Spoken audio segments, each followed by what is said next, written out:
როგორც საზოგადოებისთვის ცნობილია, რამდენიმე დღის წინ საქართველოს გენერალური პროკურატურისა და სახელმწიფოს უსაფრთხოების სამსახურის მიერ ერთობლივი ღონისძიებების ფარგლებში განხორციელდა საქართველოს ყოფილი პრემიერ-მინისტრის ირაკლი ღარიბაშვილის, სახელმწიფო უსაფრთხოების სამსახურის ყოფილი უფროსის გრიგოლ ლილუაშვილის, ყოფილი მთავარი პროკურორის ოთარ ფარცხალაძის და მათთან დაკავშირებული პირების საცხოვრებელი ბინებისა და სახლების შრეკები, რა დროსაც ამოღებულ იქნა სხვადასხვა ელექტრონული მოწყობილობა, დოკუმენტაცია და დიდი ოდენობით ფულადი თანხა.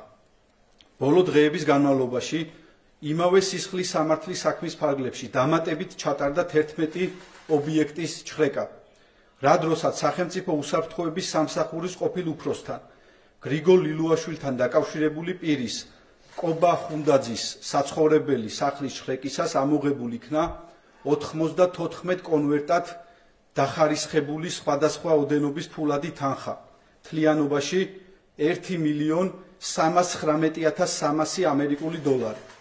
ხოლო ყოფილ მთავარ პროკურორთან ოთარ ფარცხალაძესთან დაკავშირებული პირის საქმის ერთ-ერთი ფიგურანტის მიხეილ ჩოხელის და მისი ოჯახის წევრის საბანკო სეიფში ჩატარებული საგამოძიებო მოქმედებების შედეგად ამოღებულ იქნა 2.904.900 ამერიკული დოლარი.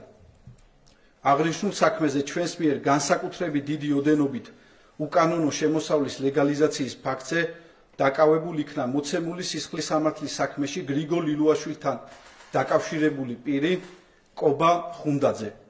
გამოძიებით დადგენილია, რომ ბრალდებულმა განსაკუთრებით დიდი ოდენობით დაუსაბუთებელი აქტივების კანონიერი სახის მისაცემად შეიმუშავა რამდენიმე ეტაპიანი დანაშაულებრივი სქემა, რომლის განხორციელების ფარგლებშიც დაუსაბუთებელი წარმომავლობის თანხებით თბილისში შეიძინა მიწის ნაკვეთები და ქონების ინვესტირება მოახდინა პირადი კომპანიის და მისი მონაწილეობით დაფუძნებული ამხანაგობების საწესდებო კაპიტალში.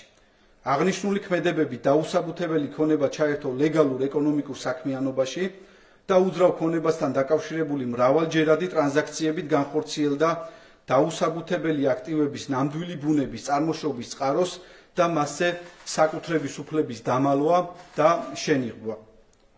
შედეგად თითქოს და კანონიერი შემოსავლის წარმოებული საქმიანობის ფარგლებში მიღებული 30 ერთეული უძრავი ქონება აღირიცხა ბრალდებულის და მისი საწარმოს საკუთრებად, ხოლო 51 ერთეული უძრავი ქონება შეტანილ იქნა ბრალდებულის მიერ დაფუძნებული სამშენებლო კომპანიის საწესდებო კაპიტალში. გარდა ამისა, როგორც უკვე ვახსენეთ, მისი საცხოვრებელი ბინის შრეკის შედეგად ამოღებულია დიდი ოდენობით ფულადი თანხა 1.319.300 ამერიკული დოლარი. აღნიშნული ქმედებებით 2017-2025 წლებში ბრალდებულმა კობა ხუნდაძემ მოახდინა განსაკუთრებით დიდი ოდენობით დაუსაბუთებელი შემოსავლის ლეგალიზაცია.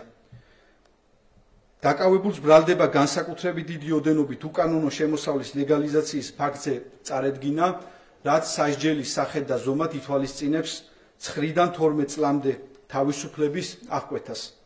პროკურატურა ბრალდებულისთვის აღკვეთის ღონისძიების პატიმრობის შეფარდების მოთხოვნით სასამართლოს კანონით დადგენილ ვადაში მიმართავს. საქართველოს პროკურატურა და სახელმწიფო უსაფრთხოების სამსახური ინტენსიურად აგრძელებს გამოძიებას საქმისთვის მნიშვნელოვანი მტკიცებულებების მოპოვების, ასევე დანაშაულში ჩართული სხვა პირების გამოვლენის და შესაბამისი სამართლებრივი პროცედურების განხორციელების მიზნით.